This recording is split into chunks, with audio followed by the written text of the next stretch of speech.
10 फेब्रुवारीपासून मनोज जरांगे पुन्हा उपोषण करणार आहेत। कायद्याची अंमलबजावणी होईपर्यंत लढा सुरू ठेवणार असं सुद्धा मनोज जरांगे यांनी सांगितलं होतं। तर मराठ्यांमध्ये फूट पाडण्याचा प्रयत्न करू नका असं सुद्धा भुजबळांना जरांगेंकडून इशारा मिळाला होता। तर मनोज जरांगे पाटील यांच्याशी बातचीत केली आमचे प्रतिनिधी सचिन जिरे यांनी। पाहूया। आपल्यासोबत थेट मनोज जरांगे पाटील आहे। पाटील साहेब, काय सांगाल तुम्ही विरोधांना आता इशारा दिलेला आहे? नाही, मला काय, मी खरं बोलतो, मला नाही सहन होत ते लुच्याड खांदाडं प्यानारं असलं की त्याला होतं सहन, ते लापड होणे मला नाही सहन होत। कारण मी प्रामाणिकपणानं चिकाटीनं समाजासाठी काम करतो रात्रंदिवस। मला दुसरं काहीच येड नाही। आजचं नवीन थोडं आहे, मला काय मिळवायचं असतं तर ते मागच विषय होता। मग आता कुठं इथं समाजाचं कल्याण व्हायच्या टायमाला ते मला ते सहन नाही होत। त्यामुळे ते काय उगाच काही सत्ताधाऱ्यातले काही विरोधकातले यांचे काही चालले श्रेयासाठी, काही न वाटत होतं तिथंच बसून राहावा, काही न वाटत होतं जाळपोळ व्हावा। मग त्यांचं ते स्वप्न पूर्ण झालं न झाल्यामुळं ते उलटं सुलटं लिहायला लागलेत। म्हणजे गोरगरिबाचे पोरं तुम्हाला तिकडे गुतवायचे होते, मारायचे होते, हे स्वप्न होतं तुमचं। हे पाठबळ आहे तुमचं आम्हाला, हे पाठबळ आहे का तुमचं आम्हाला? मग त्यामुळं आमच्या करोडो मराठ्यांना खूप मिळालेले आणि आम्ही मिळून द्यायला सक्षम आहेत ना। मराठी गोरगरीब आम्ही आमचं लढून आम्ही आमचं मिळू ना। तुम्ही कमी एवढं टेन्शन घेताय विनाकारण? सोशल मीडियावर जे अनेक जण ॲक्टिव्ह होत आहेत ते त्यामध्ये तुम्ही सांगितलेलं आहे सत्ताधारी पक्षाचे आहे, काही विरोधकही आहे। नेमके कुठले राजकीय लोक आहेत की मग हीच मराठा समाजातली आहे? कोण आहे?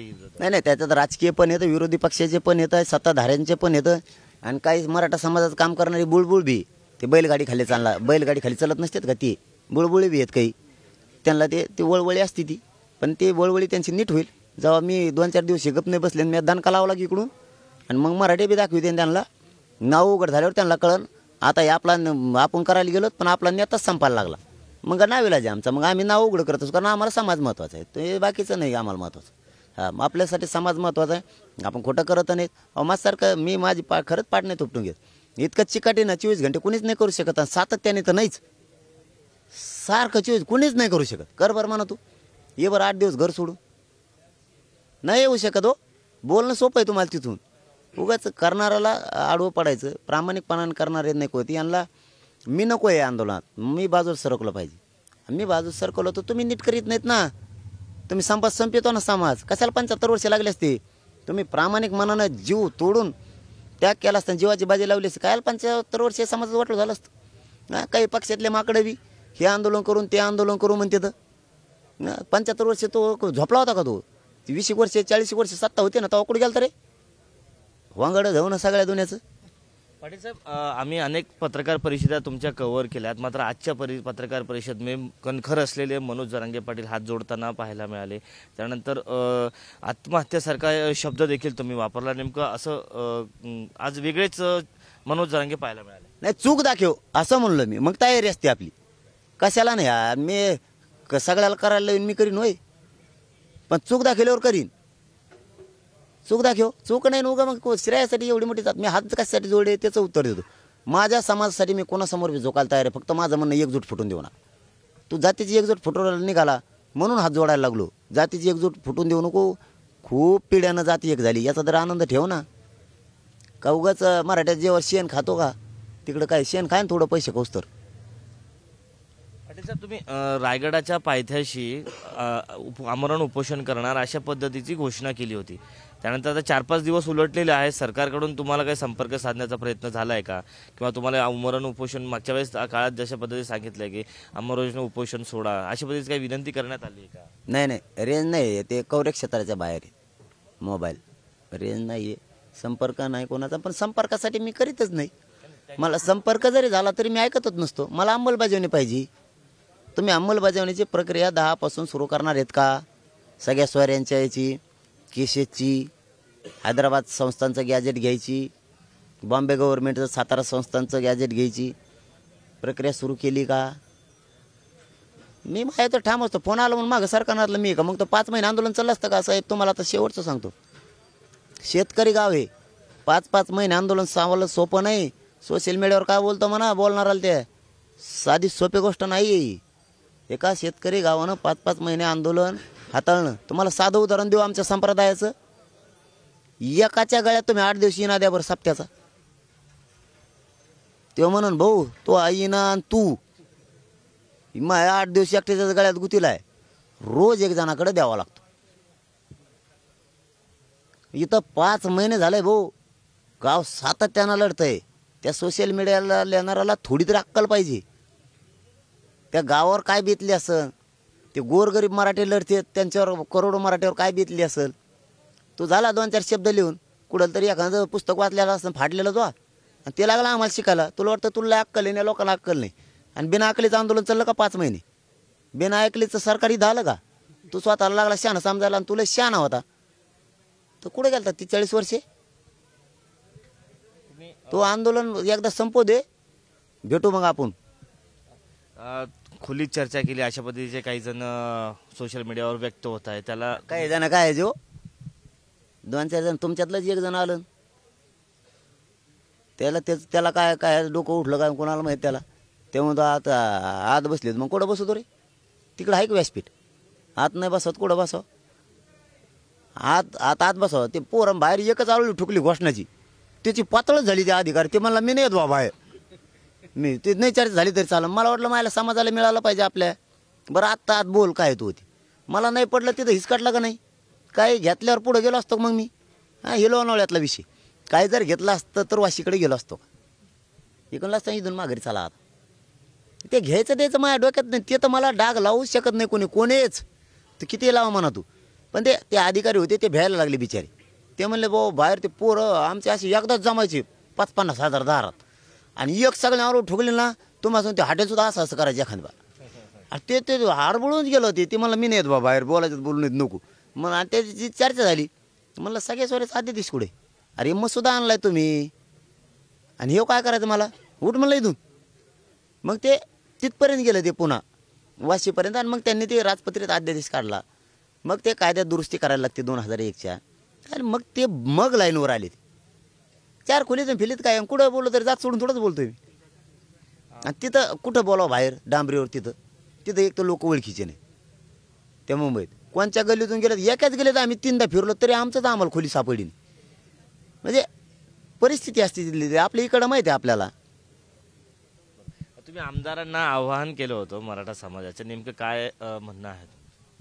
नाही आता ही शेवटची संधी 2-4 वेळेस मराठा समाजाने केलेलं आहे. गोरगरीब मराठ्यांची करोडो मराठ्यांची गरज जर असली तर 15 तारखेला अधिवेशन होतं. मराठ्यांच्या सगळ्या मंत्र्यांना आमदारांना ते सगळ्या सोयऱ्यांचा कायदा मजबूत करण्यासाठी आणि त्याची अंमलबजावणी करण्यासाठी ताकदीने आवाज उठवा. ही मराठा समाजाकडून तुम्हाला विनंती पण आहे, शेवटची संधी पण आहे. इथून मागं तुम्ही काय काय केलं हे मराठ्यांना माहिती आहे. गरज जर असेल तुम्हाला गोरगरीब करोडो मराठ्यांची महाराष्ट्रातल्या, आता बोला. नाही बोलले तर उद्या दारात यायचंच आहे करोडो गोरगरीब मराठ्यांच्या. त्यांच्या लेकराच्या बाजूनं तुम्ही नाही उभा राहिल्यावर ते तुम्हाला व्यवस्थित उभा करते मग त्यांच्या स्वतःच्या दारात. समाजात मोठ्या प्रमाणात सोशल मीडियावरती व्यक्त होत आहे की तुम्ही आमरण उपोषण करू नये, अशा भावना अनेक जण व्यक्त करतोय. मोठ्या प्रमाणात सोशल मीडियावरती अशा कमेंट्स येत आहेत. तुम्ही कसं बघतात? तुम्ही आमरण उपोषण करू नये अशी भावना आहे. नाही, मी माझ्या मायबाप मराठा समाजाला मानलेलं आहे, समाजाला परिवार मानलेला आहे. माझा परिवार बाजूला सारून, त्यामुळे आमचं मायलेकरांचं नाते मायबाप समाजाला आणि सगळ्या मराठा समाजाच्या भावांना बांधवांना माझी विनंती की मी नाही ऐकत ह्यावेळेस. त्याचं कारण पण तसं आहे की 15 तारखेला अधिवेशन आहे. गोरगरीब करोडो मराठ्यांचे पोरं आता मोठे होणार आहेत. आणि हे हत्ती गेला आणि शेपूट राहिला असं नाही. हे हत्ती गेला आणि शेपूट पण गेलं, उगून शिक राहिलेलं आहे, नुसती अंमलबजावणी राहिली. त्यामुळं मला लढावंच लागतं आहे. गोरगरिबांच्या एवढ्या वेळेस कल्याण पोरांचं केलं, अंमलबजावणी या कायद्याची झाली सगळ्या सोयऱ्यांच्या, की आपल्या घराघरातल्या मराठ्यांना आरक्षण मिळालं, त्यांचं आयुष्याचं कल्याण होणार आहे. मी पहिल्यांदाच फक्त माझ्या मायबाप मराठा समाजाचं ऐकत नाही. एक कारण पण तसंच आहे की माझ्याच मराठ्यांच्या गोरगरिबांच्या करोडो लेकरांचं कल्याण होणार आहे. त्यासाठी मी येतानाच गडाचं दर्शन घेऊन आलेलो आहे आता, की माझ्या सर्वोच्च दैवत माझ्या समाजाचं माझं रायगडाच्या चरणी मी नतमस्तक होऊन आलेलो आहे. पुन्हा जाणं होईल नाही तर नाही होईल, परंतु मी कठोर आमरण उपोषण करून याची अंमलबजावणी मात्र करणार. एक जीव या समाजात नसला तरी चालेल, पण करोडो जीव मराठ्यांचे करोडो जीव आनंदी झाले पाहिजेत. हे लेकरं शिकून मोठे झाले पाहिजेत. हे कायद्याची अंमलबजावणी सगळ्या सोयऱ्याचे होणं अत्यंत गरजेचं आहे. म्हणून मी हे निर्णय धाडसाने घेतला आहे, कारण मला माहिती आहे पहिले 2 उपोषण झालेले आहेत. याच्यात आपल्याला आता कितपत सहन होणार आहे हे मलाही तेच जाणीव आहे. पण नाविलाजे ही कायदा 70 वर्षानंतर मराठ्यांनी आरक्षण खेचून आणलेलं आहे. हे कायमचं पदार्थ टाकायचं असेल तर मला जीवावर उद्धार होऊन लढावंच लागणार आहे. आणि ते मात्र मी ह्यावेळेस लढणार आहे. एवढ्याच वेळेस फक्त समाजाचा शब्द मी डावलतोय. पण समाजाच्या हितासाठी डावलतोय. समाजाचे लेकरं मोठे होत म्हणून डावलतो. कारण ही 15 तारखेला अधिवेशन आहे, याची प्रक्रिया 10 तारखेपासूनच सुरू व्हायला पाहिजे अंमलबजावणीची. म्हणून हे 10 तारखेला अगोदरच सुरू करावं लागतंय. आणि एवढ्याच वेळेस फक्त माझ्या मायबाप समाजाचा शब्द मी डावलतोय. पण तुमचेच लेकरं मोठे व्हावेत म्हणून हे आमरण उपोषण आहे. म्हणजे हा शेवटचं आमरण उपोषण असणार आहे का? हा आता काय राहिलंय अंमलबजावणी फक्त.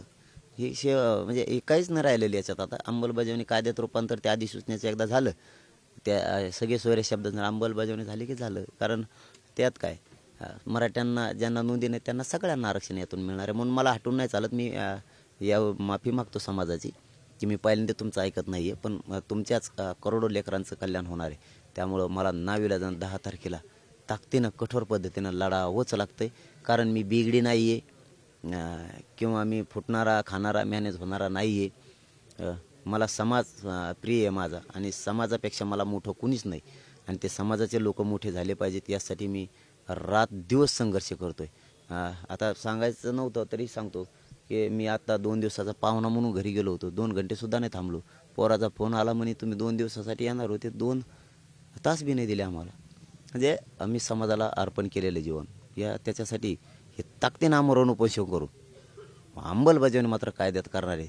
एवढ्याच वेळेस फक्त समाजाचा शब्द मी डावलतोय, पण तुमचेच लेकरं मोठे व्हावेत म्हणून डावलतो. मी आमरण उपोषण 10 तारखेला करणार आहे.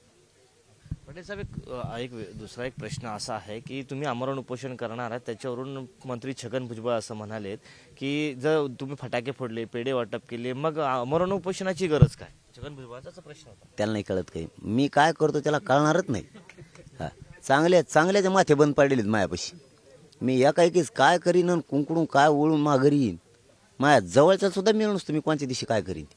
त्यांचा तू तर लय लांबचा आहे, तू आत्ताशी की खाजायला लागलाय तो असा आता त्याला असं खाजीलं की ते 100% तुम्हाला सांगतो लोकांनी भजे खाल्लेले कागदच खाल्ले पाहिजे थोड्या दिवसात.